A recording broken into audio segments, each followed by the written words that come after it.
참 와 보고 싶은 교회였는데 너무 아름다운 소문이 자자해서 와 보니까 역시 소문대로 참 아름다운 교회, 여러분이 다 아름답게 보입니다.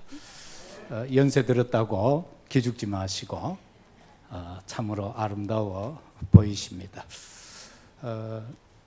오늘 우리가 읽은 이 말씀에 보면은 바울이 이제 선교를 할 때 다메섹 상에서 복음을 받고 이제 선교사로 출발해서 마게도냐 처성 빌립보에 들어갔을 때 생겨진 일입니다.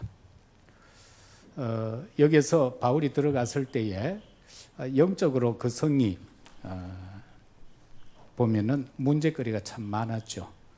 예나 지금이나 정확한 복음을 전하는 현장에는 핍박이 있었음이 분명했고요. 그래서 아무 데서나 기도할 수 없는 그런 상황이었습니다. 그래서 수소문 끝에 기도하는 처소를 찾아갔는데 그것이 개울가였죠. 빨래터. 거기에서 기도하다가 만난 여인이 바로 루디아 아닙니까?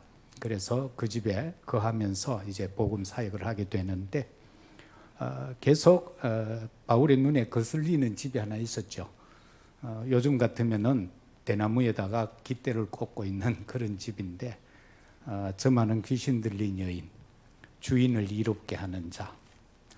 그런데 어느 날 그와 맞닥뜨리게 되고 거기에서 예수가 그리스도라는 것이 증거가 되고 그 여인이 예수님을 영접하게 되고 그로 인해서 신발이 떠나가 버리고 그래서 주인을 유익하게 하던 것이 그 유익이 끊어지게 되고 그로 인하여서 고발을 당하게 되고 그래서 이제 감옥에 갇혔죠.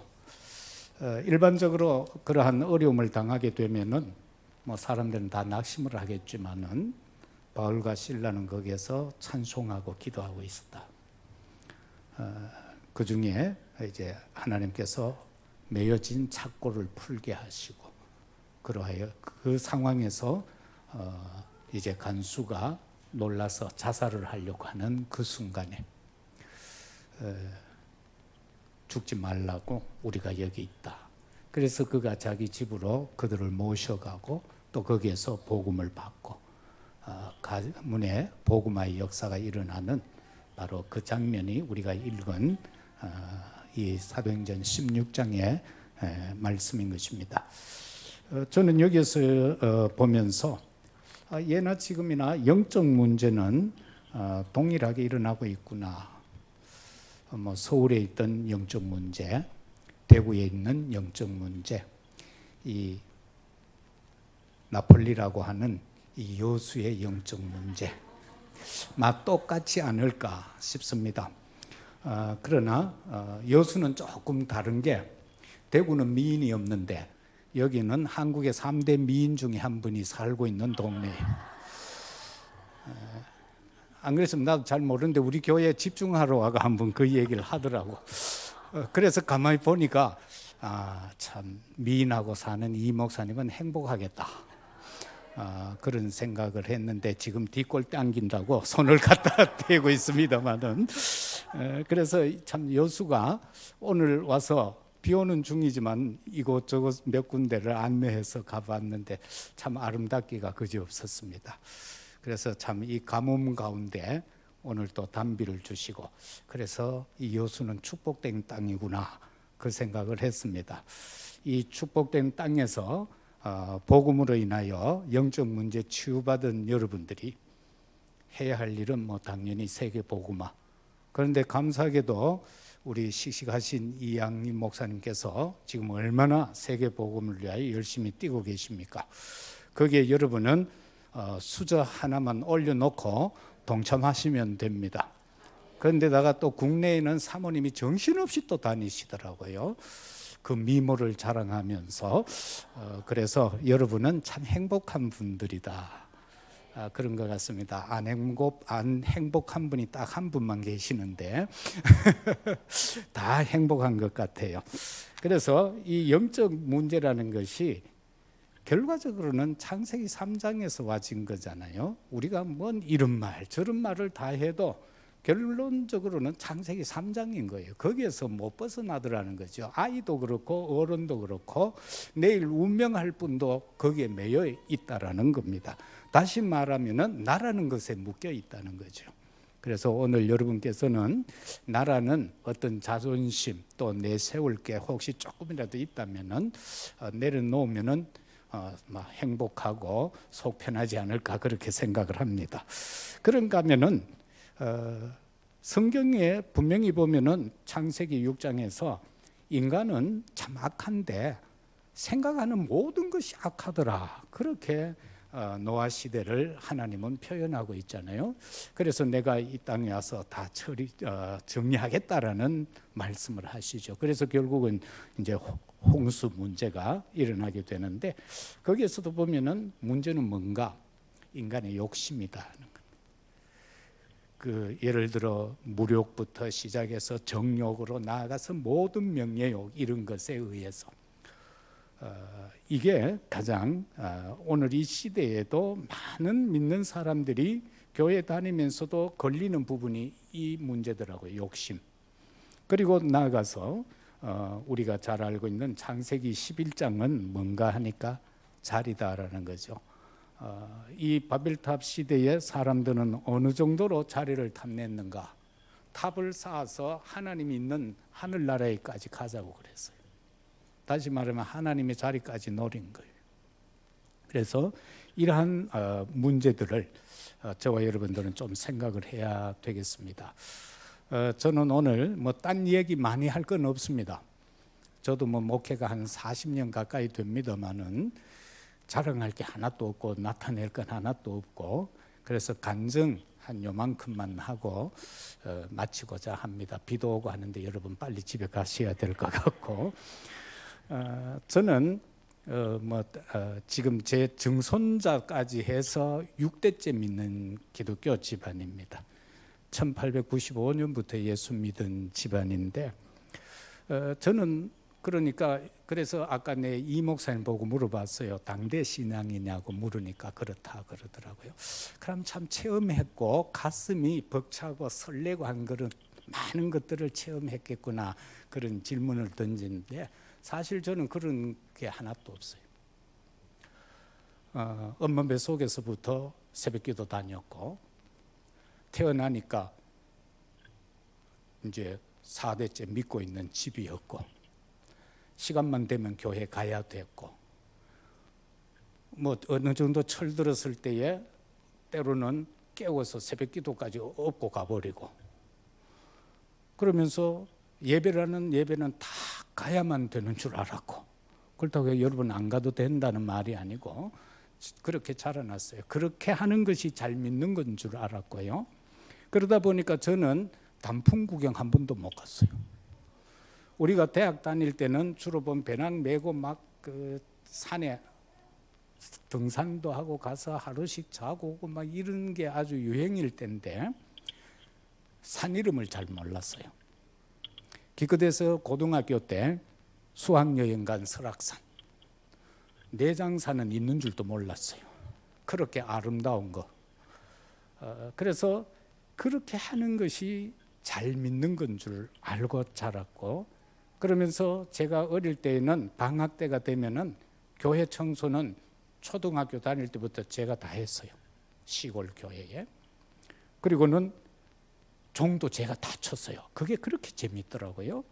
왜냐하면 옛날은 종탑에 끝매가지고 종 이래 큰 무쇠종 있잖아요.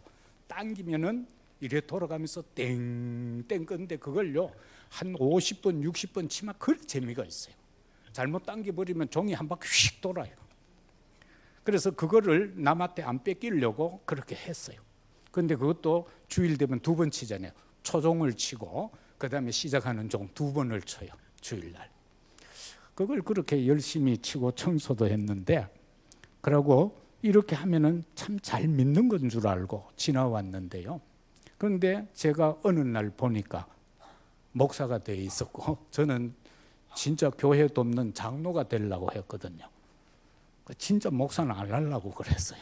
그래서 도망다니다가 이제 목회의 길로 들어섰는데, 뭐 처음에도 이 목회하고 할 때 뭐 이래 합동 출신이니까 편안하게 잘했어요. 왜냐하면 대구에 내 형제 6명이 목회를 했으니까. 뭐 유 목사님 맨날 배경 없다 하는데 저는 막 부끄러워 배경이 많았어요. 제가 20번째 목사니까 할아버지 밑에. 그럼 뭐 배경이 어느 정도라는 건 아시잖아요. 형제들만 다 모아도 노예 하나는 거뜬하게 만들어요. 지금 한국의 신통차는 총회도 만들 수 있어요. 그러나 참 목회를 하는데 어느 정도 막 돼 가더라고요. 1000명 되는 교회 목회까지 했으니까요. 그러다가 어느 날 그걸 두고 이제 개척을 나왔어요. 다락방 때문에. 그래서 오늘에 이르렀는데, 그때서야 깨달은 것이 열심이 아니구나, 신비주의도 아니구나. 일주일에 이틀씩 기도원에 가서 성도들, 애꿎은 성도들 다 데리고 눈비가 오나 산에 올라가서 철야를 했으니까요. 그러니까 1년 되니까 300명 되더라고요. 근데 다락방하고 복음을 전하니까 여가 북한이냐 뭐 요원하냐고 다 가버리더라고요. 경건주의 그것도 아니더라고요. 여러분 이래 땡기면 한 잔씩 하세요. 뭐 구원하고는 상관없는 거니까. 그런데 경건이 다가 아니더라고요. 되게 경건하게 살았거든요. 화토치만 지옥 가는 줄 알았고 윷놀이조차도 우리 집에서는 못했으니까요. 그래서 나는 윷놀이 하면 지옥 가는 줄 알았어요. 그러니까 세상 사람들이 즐기는 건 하나도 못했어요. 그러니까 술, 담배 이거는 뭐 아예 제 사전에 없는 거죠. 그런데 저는 부모님을 속였어요. 초등학교 5학년 때 담배 피웠어요. 그것도 딱 한 번요. 시골에 명절 되면 아이들끼리 모여가 놀잖아요. 방학 때 모여 노는데 한 녀석이 자기 아버지가 피우던 권련 그걸 종이 책장 하나 찢어가 말더니만 한 번씩 빨아보자는 거예요. 그거 한 번 빨아보고 담배 끊었습니다. 술도 역시 그랬고요. 그런 어떤 친구들하고 계기가 돼서 맥주를 조금 마셨는데 쓰러져 버렸어요. 기억이 없는 거예요. 자고 일어나니까 친구 집이더라고요. 그래서 나는 먹으면 안 되는구나. 그래서 잠언을 쭉 읽어 내려가다 보니까 지도자는 먹지 말라 그렇게 기록이 돼 있더라고요. 많은 사람들이 에이 성경에 술 먹지 마라 한 데가 어디 있어 그러는데요. 성경에 잠언에 틀림없이 있습니다. 지도자는 먹지 마라고 그랬어요. 지도자는. 그리고 술 먹은 형태를 잠언에는 어떻게 표현을 하고 있는가 하면은 돛단배 위에 돛 있죠. 여기도 보니까 돛배가 있던데 이 위에 누워 있는 거하고 똑같다고 그랬어요. 성경은 그렇게 말씀하더라고요. 그래서 다행스럽게도 저에게는 그 알코올을 해독하는 효소가 없대요. 역시 우리 아들도 그래요. 우리 아들도 맥주 하나 먹고 일주일 병원에 입원했습니다. 지금 목사가 되어 있습니다. 그래서 아예 먹으면 안 되는 것 같아요 보니까. 그래서 스스로 자부심을 갖습니다. 아, 나는 나시린이구나. 나는 나시린이구나. 이제 그렇게 생각을 하고 살아오는데, 그리고 교권도 사람 살릴 수 없더라고요. 한 집안에 목사가 20명이 넘는다. 이 뭐 교권 그냥 답습합니다. 왜? 명절 때 모이면은요 그저 싸운 이야기하고 막 그래요. 우리 집에는 남자는 목사 아니면 장로고 모이면은 가문이 쫙 모이면은 여자는 사모 아니면 권사예요. 그러다 보니까 모이면 하는 이야기가 전부 교회 이야기예요. 그럴 때 아름다운 이야기보다는 복음을 깨닫고 나니까 슬픈 이야기만 하는 거예요. 그 장로 그거 죽여야 되는데 왜 죽입니까? 뭐 그런 이야기밖에 안 하는 거예요. 그래서 제가 깊은 고민에 빠져 있다 이 복음 속에서 이제 결심을 한번 했죠. 아버님께 복음을 전해야 되겠다. 저희 아버님은 02년생이었거든요. 02년. 1902년생이었어요. 일제시대 때 신사참배 거부 때문에 옥고까지 치른 분이에요. 그럼 뭐 믿음 대단하잖아요. 환난과 핍박 중에도 성도는 신앙을 지켰네. 얼마나 거룩한 신앙입니까? 그래서 제가 한번 기회를 보고 복음 전했어요. 장로님한테 복음, 내가 가장 존경하는 분이 아버님이에요. 전했는데요. 김 목사님, 내가 예수를 잘못 믿었네요. 잘못 믿었네요. 그리고는 영접했어요. 그게 제 영접입니까? 본인이 잘못 믿었다는데. 다락방에 향하여 많은 분들이 공격하잖아요. 다락방 이단성이 있다, 재영접하다 막 이러거든. 여러분 복음 전해보세요. 장로님이든 어떤 중직자이든 신앙생활하든 기존 성도에게 정확한 복음 전하면요, 거의 대다수는 다시 영접합니다. 왜?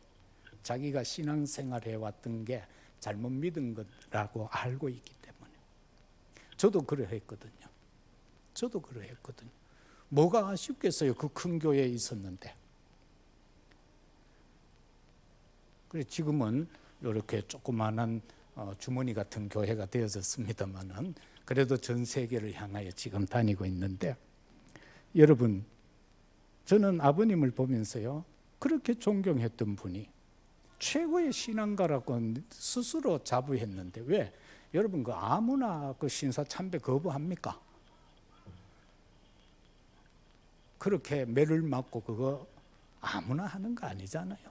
그런데 그분이 시골에서 교회를 3개나 지었고 교회 살림은 다 책임지고 모자라는 거 다 그렇게 하고 하셨는데, 잘못 믿었다는데 그렇게 하지 말라고, 신사 참배까지 거부했으니까 잘 믿는 거라고, 영접 안 해도 된다라고 그렇게 할 자격은 내게 없더라고. 그래서 영접하셨어요. 그리고 매주 금요일 새벽기도 마치면 제가 그때 영주로 그 다음에 풍기로 해서 전도학교 한 바퀴 돌 때인데, 그리고 내려오면서 저 고향이 경북 의성이에요. 그래서 의성에 가서 아버님 다락방하고 대구로 내려오고 이제 그렇게 하셨는데, 그렇게 행복해 하시더라고. 항상 뭔가에 율법적인 것에 눌리고 매여 살아.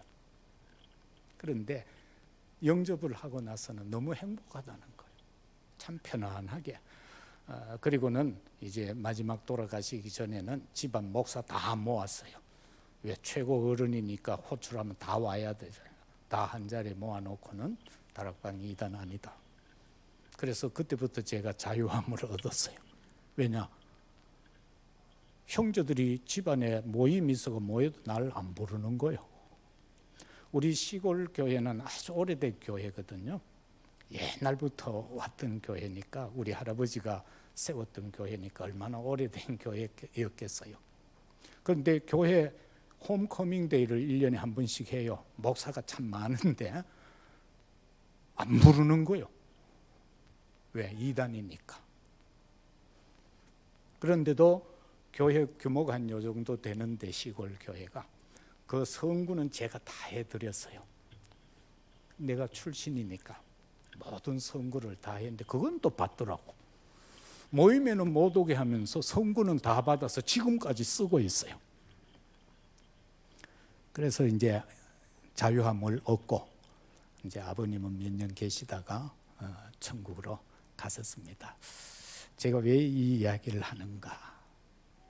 신사참배 거부하고 옥고 치러도 예수 그리스도를 바로 모르면 아니다. 그거 아니면 아니다. 저와 여러분이 인격은 좀 모자라고 삶은 좀 부족하더라도 예수가 다다, 그리스도면 끝났다, 그거 되면 되는 겁니다. 시장에서 좌판을 깔고 앉아 있어도 그리스도로 충만하면 그 사람은 행복자인 겁니다. 그러나 이건희 같이 집에서 삼성병원에서 호흡기 꼽아놓고 연명 치료하고 있다면 그건 행복이 아니잖아요. 여러분 행복하시죠? 예. 너무 행복해서 저 랩런트는 자고 있습니다만은 참 저와 여러분들이 이것만 붙잡으면 된다라고 해서 부끄러운 가정사 이야기를 좀 했습니다. 그래서 저나 여러분은요, 딴 거 없어요. 진짜 믿어야 돼요. 왜냐하니까 다녀보니까 가짜로 믿는 사람 너무 많더라니까요. 그 수백 명의 사람이 복음을 정확하게 선포하니까 다 거의 떠나는 것을 보고 제가 깨달았다니까요. 내가 이때까지 잘못 가르쳤구나. 뭔가를 그 사람들의 육신적인 가려운 것만 끌고 줬구나. 막 그러니까요. 막 돈도 갖다 주고 막 그러더라고요. 지금보다 돈은 더 많이 갖다 줬어 옛날에. 왜? 병 났었으니까. 손 한 번 얹으면 났었으니까. 그런데 지금은 우리는 앉아가 정신 멜동하게 앉아가 예수는 그리스도, 참선지자, 제사장 이렇게 해서 쭉 하니까 자칫 잘못하면 너무 지식적으로 받을 수가 있어요. 과분수가 될 수 있어요. 여러분, 요 속에 있는 걸 여기까지 끌어내리세요. 그래서 가슴이 좀 따뜻하게 만드세요. 그리스도로 머리가 너무 가득 차버리면 차가운 인생이 돼요. 나도 모르게 율법적인 인생으로 다시 빠져들게 돼요. 그러나 그 그리스도가 내 가슴으로 와야 돼요. 그래서 그것만 된다면 저와 여러분은요, 틀림없이 하나님의 축복 속에서 살아갈 수 있는 자가 될 겁니다. 우리가 믿어야 하는 예수 그리스도는 도대체 어떤 분입니까? 그는요, 창세기 3장 문제를 해결하신 분이잖아요. 그가 단번에 뱀의 머리를 깨뜨려 버림으로 인해서 끝나버렸잖아요. 그 권세가 완전히 깨뜨려진 거예요. 그래서 저와 여러분은 사단을 두려워할 이유가 없는 거예요. 왜? 머리가 박살났어. 혹시 여기에도 그런 경험 없습니까? 어리실 때 장로님 와 이렇게 산으로 가거나 이렇게 하면은 와 뱀 보이면은 돌 가지고 막 뱀을 때려잡잖아. 근데 저는 신기하게 그때 굿을 치기도 잘했고요, 돌멩이 가지고 뱀을 보고 던지면 거의 다 맞았어. 그리고 또 회초리 가는 걸 가지고 왜 그런지 모르겠어, 해가지고는 탁 때리니까 뱀이 탁 죽더라고. 그래서 목사가 된 것 같아요. 보니까 땅꾼이 안 되고 목사가 돼서 다행인 것 같아. 예수 그리스도만이 사단의 머리를 깨트릴 수 있습니다. 저와 여러분이 경건을 가지고 사단 머리 못 깨트립니다. 율법적인 것 가지고 못 깨트립니다. 우리가 뭐 십계명 돌돌돌 외운다고 사단이 떠나갑니까? 아닙니다. 오히려 거기에 매여서 사단의 종로로 탈 수가 있습니다. 그 다음에 한번 또 보세요. 홍수가 났잖아요. 살 길은 무조건 방주 안에 들어가야 돼요. 저와 여러분 오늘 여기 들어왔으니 된 것 아닙니까? 뭘 더 바라십니까? 저는 바랄 거 없다고 봅니다. 내가 예수님을 믿고 그리스도 안에 산다는 것, 그 자체가 끝난 겁니다. 우리 인생은. 그래서 진짜 그리스도로 만족하시고요, 내가 예수님 안에 있다는 것, 그리고 그가 내 안에 있다는 것, 그것으로 우리는 끝난 문제입니다. 그래서 아무것도 근심하고 걱정하고 염려할 것도 없습니다. 왜? 방주 안에 있는데 근심하고 걱정하고 염려할 게 뭐가 있습니까? 그리고 정말 우리의 문제는 예수 그리스도 십자가 보혈의 능력이 아니고는 해결받을 길이 없습니다. 430년 동안 그 고통 가운데에서 얼마나 해방받아 보려고 노력했겠습니까? 모세도 거기에서 인간적으로 얼마나 노력해 봤습니까? 그러나 무용지물이었습니다. 그가 살인범으로 몰려서 도망가게 되고 광야에서 40년 동안 묵상하게 되고 하나님의 말씀을 받게 되고 하나님을 만나게 되고 거기에서 천명, 소명, 사명을 받잖아요. 그리고는 그 어마어마한 천명과 소명, 사명 주면서 달랑 지팡이 하나만 주거든. 여러분, 저와 여러분은 주의 일을 하는데 많은 거 필요 없습니다. 필요에 따라 하나님이 주십니다. 그 지팡이 하나이었는데 광야에서 물이 안 나오니까 반석을 쳐서 물을 나게 하셨고요. 홍해가 가로막힐 때는 그 지팡이를 가지고 홍해를 가르게 하셨고요. 그런 거예요. 백성이 아우성 치니까 기도하니까 만나와 메추라기를 주셨고요. 그래서 저와 여러분은 많은 게 필요 없다. 그래서 저희 아버님이 그런 이야기를 하시더라고요. 제 집에 한 번씩 이래 다니러 오시면 김 목사님이 책이 너무 많아요. 책이 많아요. 그러면 자꾸 딴 거 말하게 돼요. 옛날에는 시골 교회들은 목사님들이 많이 없었어요. 면 소재지에 목사님 한 분 계시면 그분이 그 면 안에 있는 교회들을 다 다니면서 뭐 세례식도 하고 성찬식도 하고 그렇게 하시더라고. 그럼 전부 여자 전도사님 아니면 조사 이런 식으로 해서 교회를 맡아 있고, 그것도 안 되면은 아버님이 설교를 하시더라고. 근데 성경책 한 권가만 하시더라고. 이 속에 다 있다 그러더라고.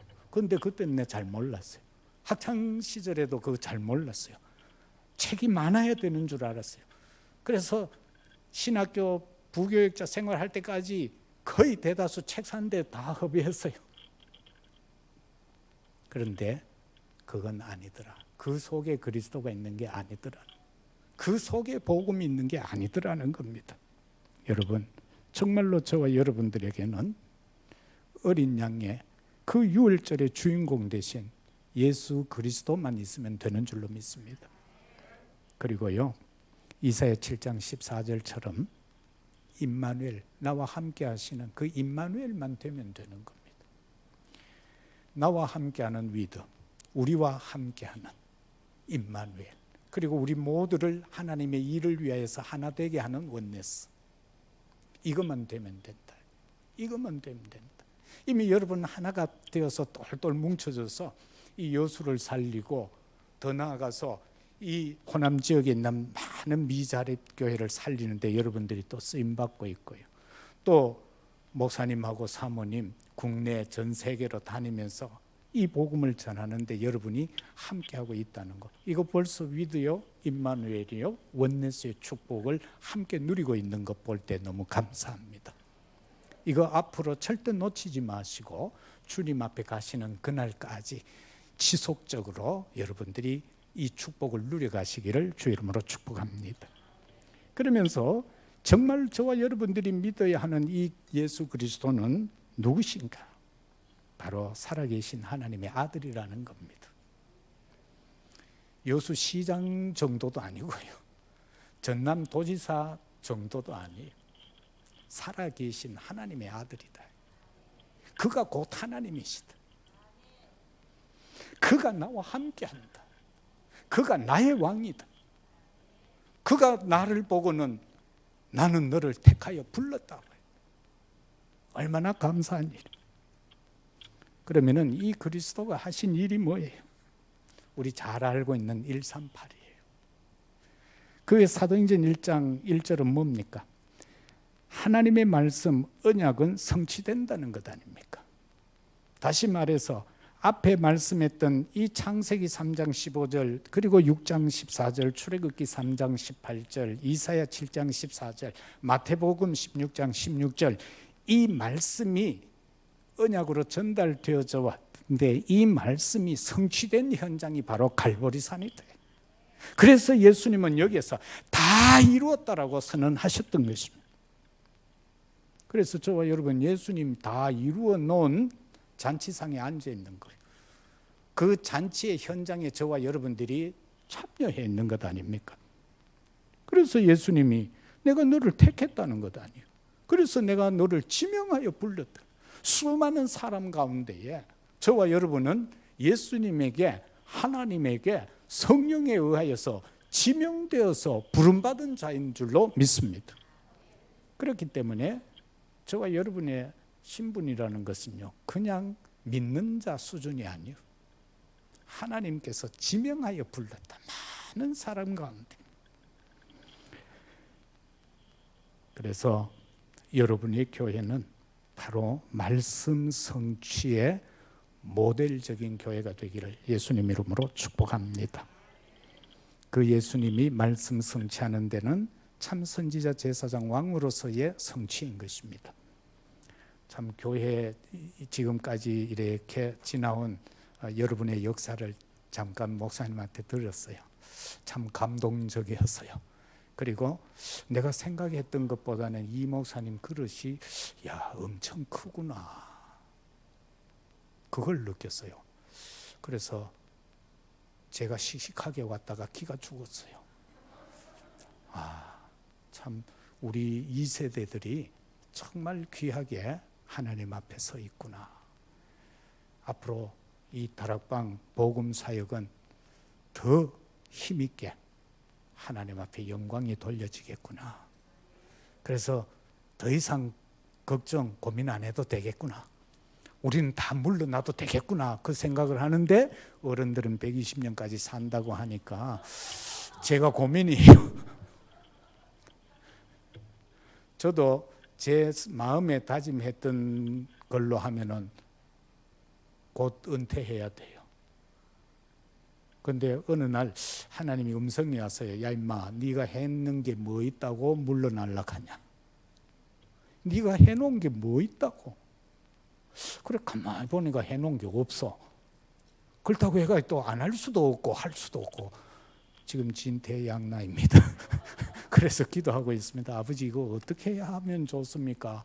내 마음에 이 감동을 줘서 이렇게 결단은 했는데 내 앞에 있는 목사님들이 120년까지 사신다 하는데 이거 어떻게 했으면 좋겠습니까? 정은주 목사님 저보고 한번 그런 이야기를 하더라고요. 줄을 잘 서야지. 자기들은 다락방 초창기부터 어른이요. 그런데 지금도 어른이요.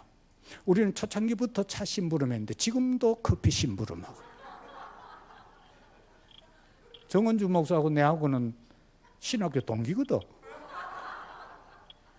그 지는 이래 목사님 옆에 앉아 있고 나는 이쪽에 앉아 있고, 자기는 앉아가 듣고 나는 맨날 일어서가 보고하고 있고, 가만히 앉아 있고 나는 맨날 이거 들고 가고, 들어가 가면은 자기는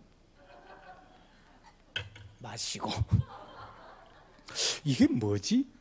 그런데 또 120년까지 산다는 거예요. 그러면서 얼마나 운동을 하는지. 그리고 또 얼마나 이상한 것까지 많이 잡사. 뭐 요즘은 뭐 요만한 거 물에 타가면 먹고 밥은 또 안 드셔 사람들이. 그런데다가 또 깊은 호흡 한다 하고 앉았죠. 뭐 나 정신이 없어 지금.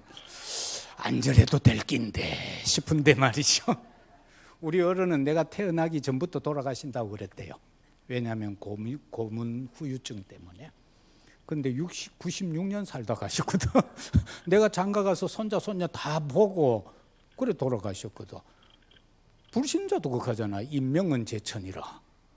그 우리는 하나님 주권 속에서 오락하면 가만 되고 살아락하면 살만 되는 건데 자꾸 120년까지 한다 하니 저런 양반들은 언제 담임 한번 해보겠어.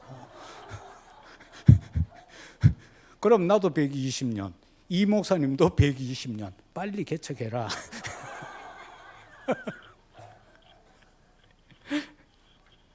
여러분, 이거는 웃고자 한 거고 정말 하나님의 말씀은 성취됩니다. 여러분이 강단에서 선포되는 그 말씀 한마디도 땅에 안 떨어질 겁니다. 여러분이 언약을 잡고 기도하는 한 그 말씀은 땅에 안 떨어집니다.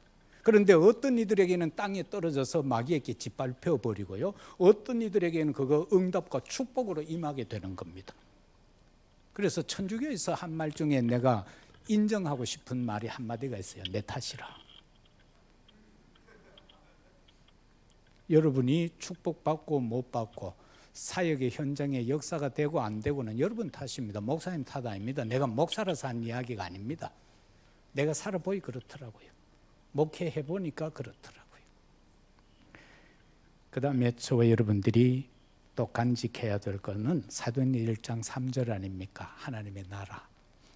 이미 교회에는 하나님 나라가 임해 있습니다. 제가 보니까 그래요.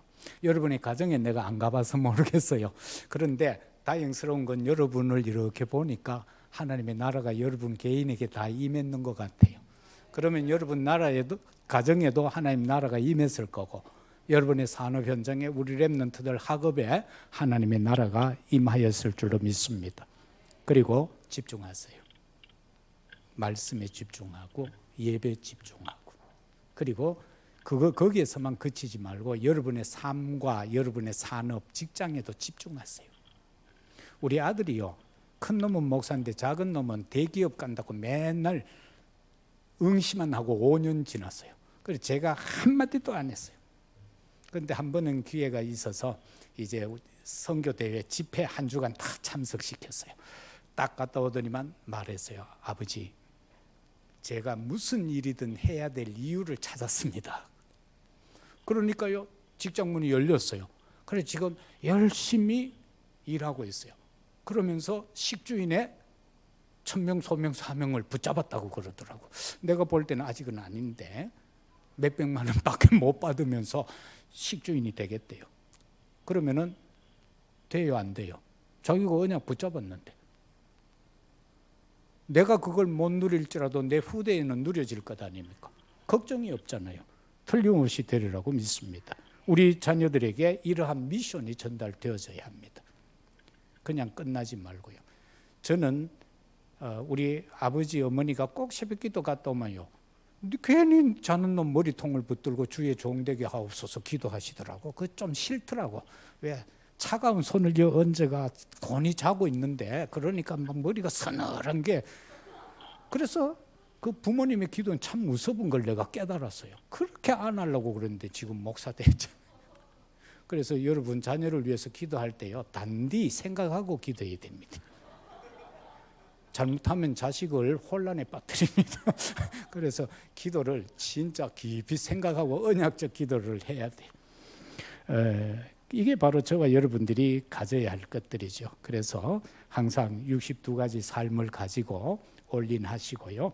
그런가 하면은 여러분은 잘못된 거 다 내버리는 올아웃을 잘 해야 돼요. 그러면은 당연히 해야 될 올체인지가, 그게 바로 사도행전 1장 8절. 오직 권능 충만. 왜 오직이 되어져야 해야 돼요? 내 힘으로는 안 되니까. 여러분 연세 드신 분들도 계시고 한데 여러분 생각대로 되는 거 있습니까? 여러분이 수고하고 노력해 보니까 뭐 됩니까? 저는 죄송하지만 해봐야 안 되더라고요. 해보니까 안 되더라고요. 한번 열심히 해보려고 했거든요. 저도 판검사가 목표랐거든요. 열심히 했거든요. 했는데 우리 집안이 옛날에 박정희 당시 때에 그거 집안에 이상한 거 있으면은 공직에 못 나가는 연좌제법에 걸렸어요. 그래서 우리 형도 장교 훈련 다 받고 인간 못했어요. 그걸 보니까 나 판검사 될 수 없구나. 그때부터 농땡이 쳤죠. 그래서 10등 안에, 전교 10등 안에 들어가던 게 농땡이 몇 달 쳤보니까요, 책도 보기 싫고 265등까지 해봤어요. 그러니까 법대 못 가죠.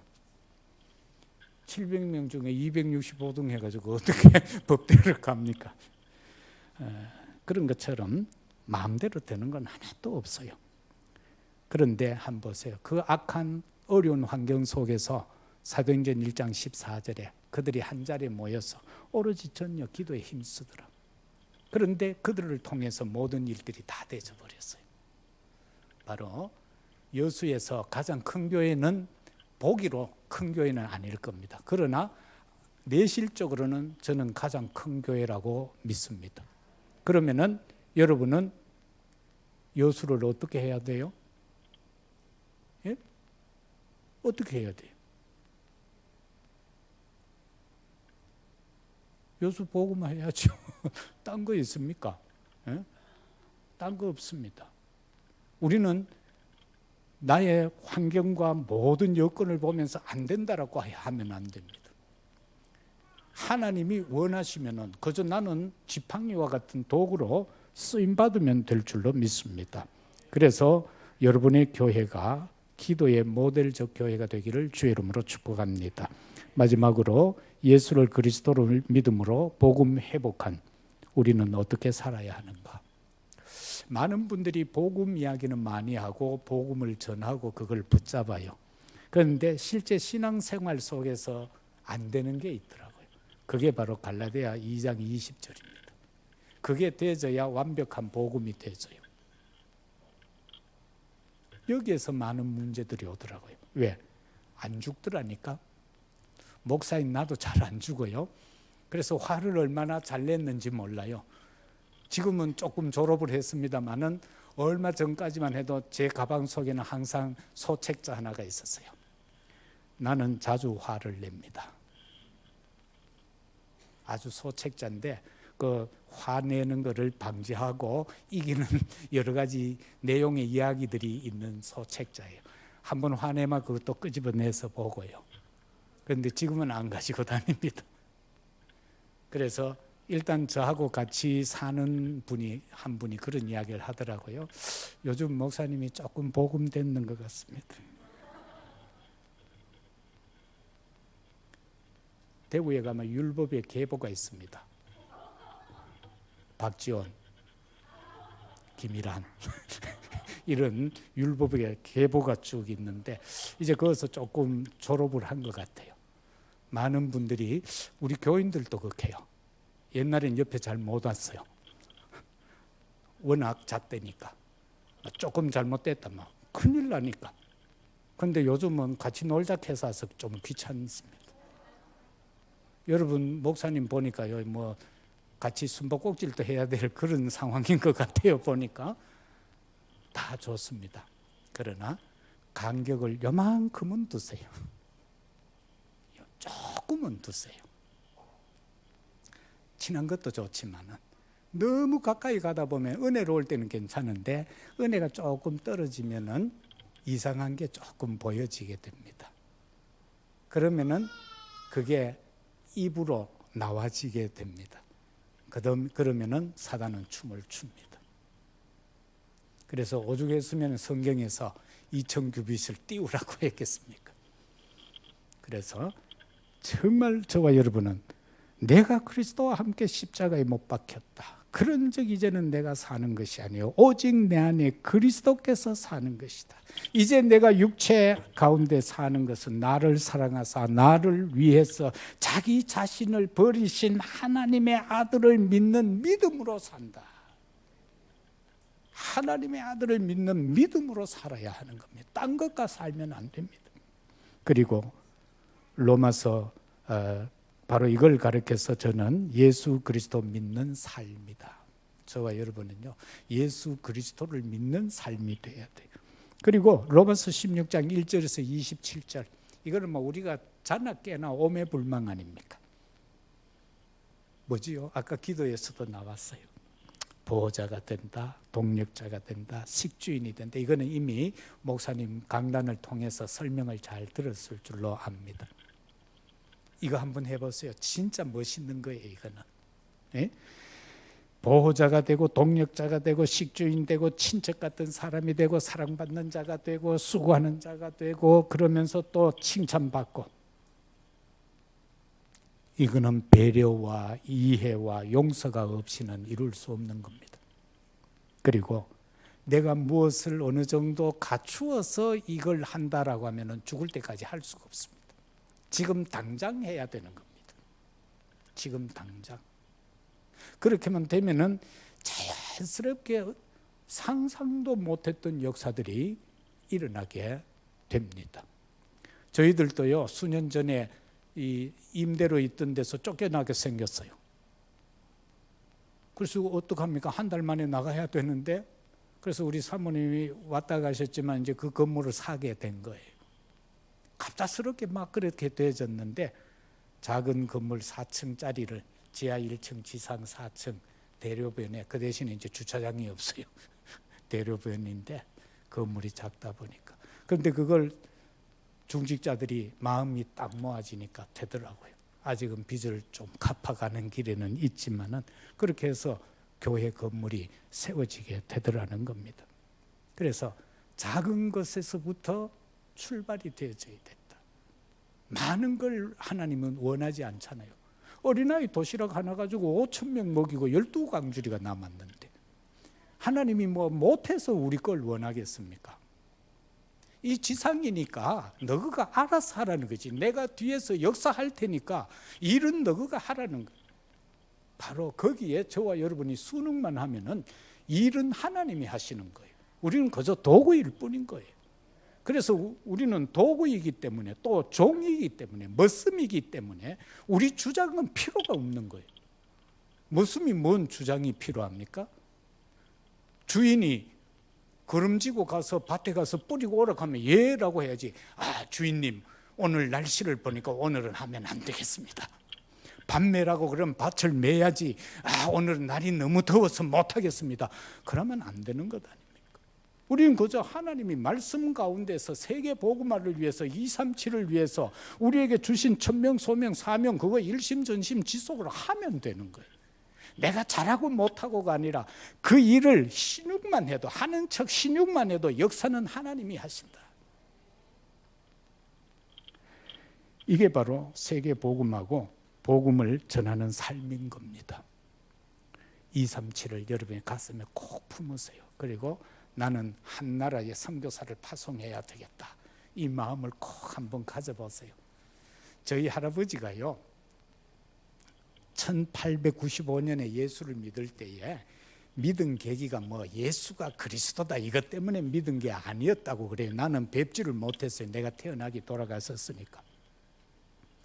아버님이 전해준 이야기를 들어보면요, 그 시골 산골짜기에 더벅머리 총각을 인간 대접해 주더라. 선교사가 인간 대접해 주더라. 거기서부터 교회 출입하기 시작해서 결국은 친손 외손 합해서 지금 500명이 조금 넘더라고요. 예수 다 믿어요. 그래서 제가 오늘 이 본문을 택한 겁니다. 주 예수를 믿으라. 그리하면 너와 내 집이 구원을 얻으리라. 혹시 가정에 안 믿는 가족이 있습니까? 걱정할 것도 없습니다. 내가 하나님 앞에 서서 내가 신앙 고백하고 내가 하나님 뜻 안에 있으면은 하나님은 내 가정 복음화를 위해서 나를 먼저 불렀기 때문에 이루어질 수밖에 없다는 거 고민할 것도 없습니다. 내팽개쳐 주세요. 자꾸 이야기하면요 이게 자꾸 재미나가지고 또 버팁니다. 자꾸 옆에서 교회 가자 하고 뭐 이런 무관심하게 던져두세요. 그리고 배후에서 기도만 하세요.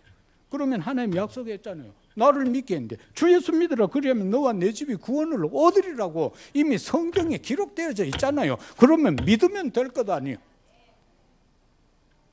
그래서 저는 그 증인으로 섰습니다. 한 사람 시골 더벅머리 총각이 예수를 믿었어.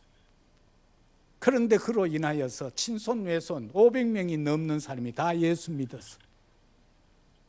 20명이 넘는 목회자를 길러냈어. 뭐 법조인도 많이 나오고 국회의원도 나오고 교수도 나오고 뭐 많이 나왔습니다만은 하나님이 그렇게 역사를 하셨다. 옛날에 제가 자랄 때는 우리 아버지가 재벌인 줄 알았어요. 농사지인데 뭔 재벌이 되겠어요. 그런데 하는 것마다 돼요. 하는 것마다.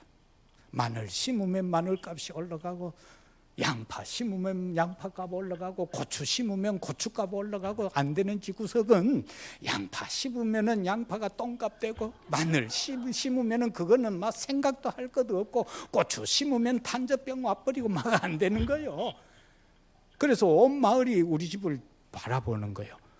원래는 우리 어른이 그래도 집안 어른이 보니까 지성촌이니까 야 원래는 저 아재가 뭐 심지 그걸 지켜보는 거예요.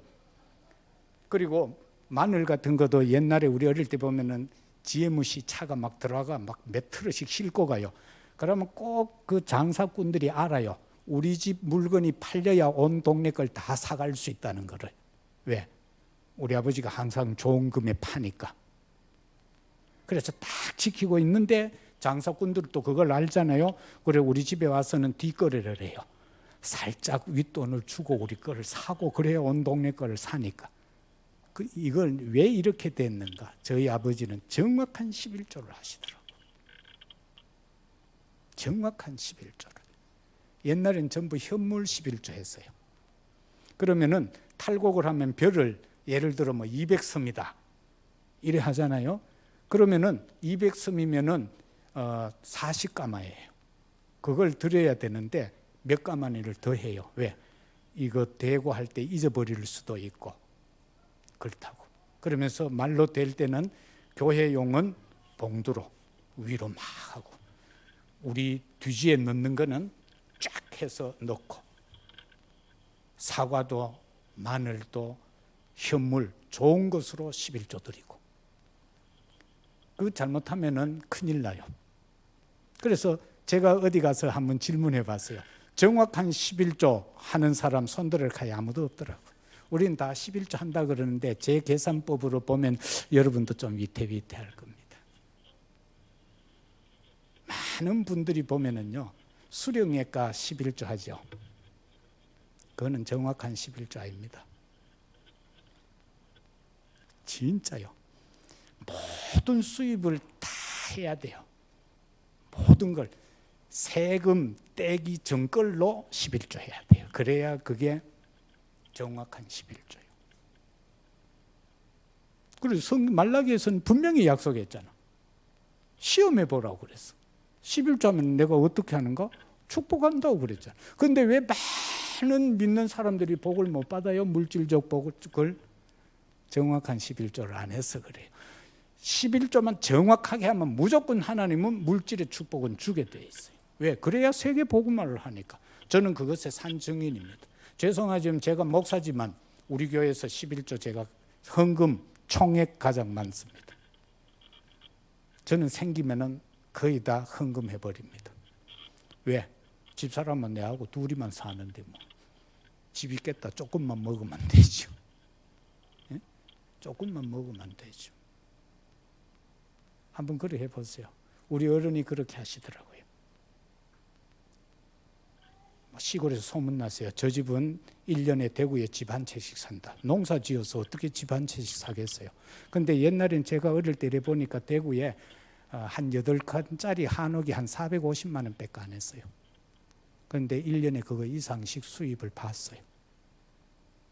그게 언제냐?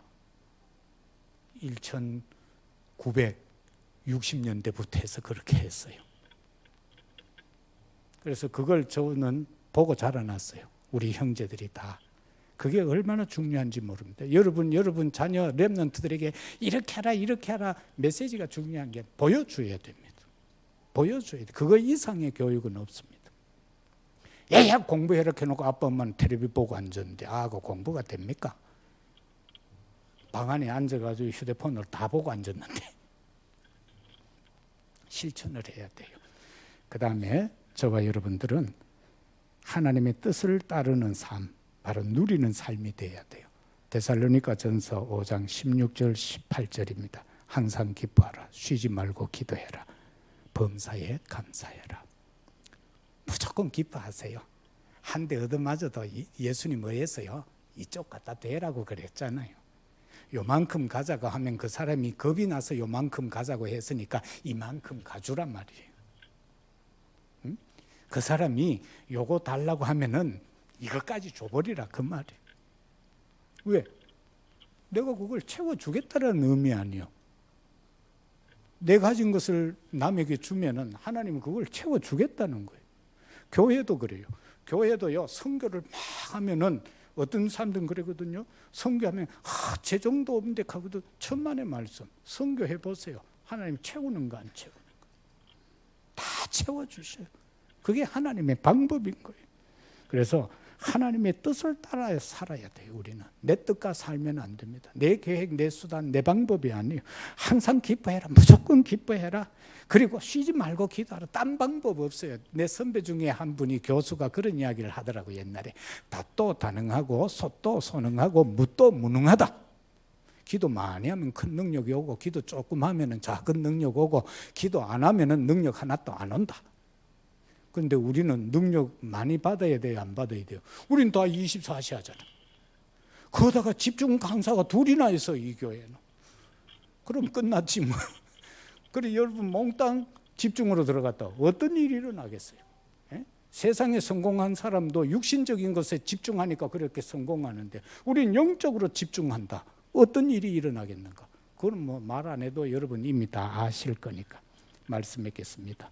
전도운동, 복음운동 할 사람을 찾아내자. 어디엔가 숨겨져 있다. 찾아내자. 그 일을 위해서 지금 우리 이 목사님은 이제 동유럽에 제자 찾는 일을 맡았거든. 여러분 앞으로요 좀 뭐라 해야 되겠나, 좀 힘차게 밀어줘야 돼요. 동유럽을 지금 살리러 가야 될 책임을 맡았어. 응? 여러분 사모님은 또 국내에 막 살리러 다니잖아. 응? 우리 교회도 아까 뭐 얼마나 웃겼는지 몰라. 복음하고 더불어서 좀 웃기고 갔어.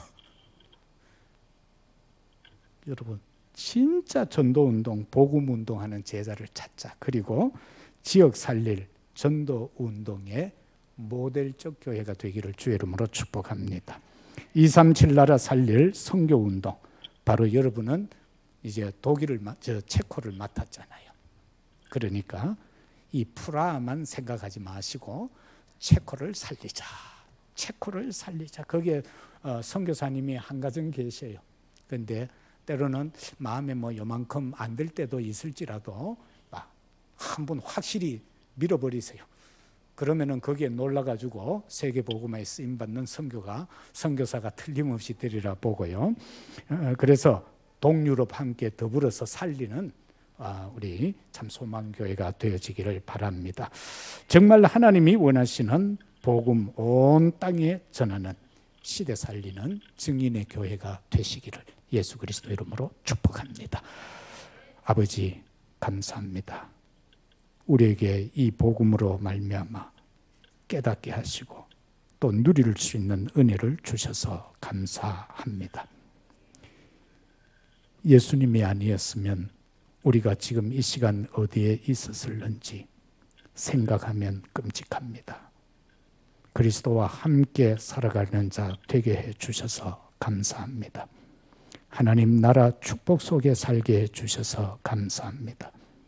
우리 약함을 아시고 오직 성령 충만함을 주셔서 감사합니다.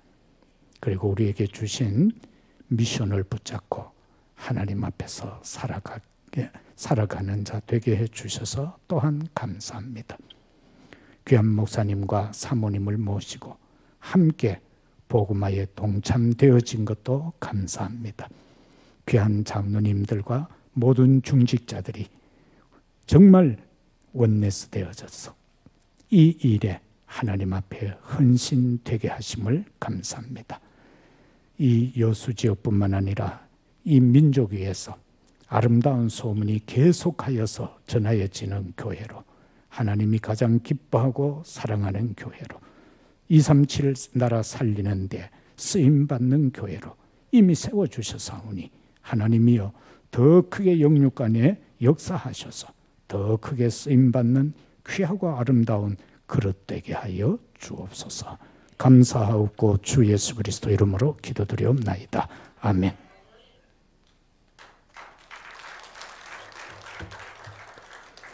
찬송가 288장 찬양드리겠습니다.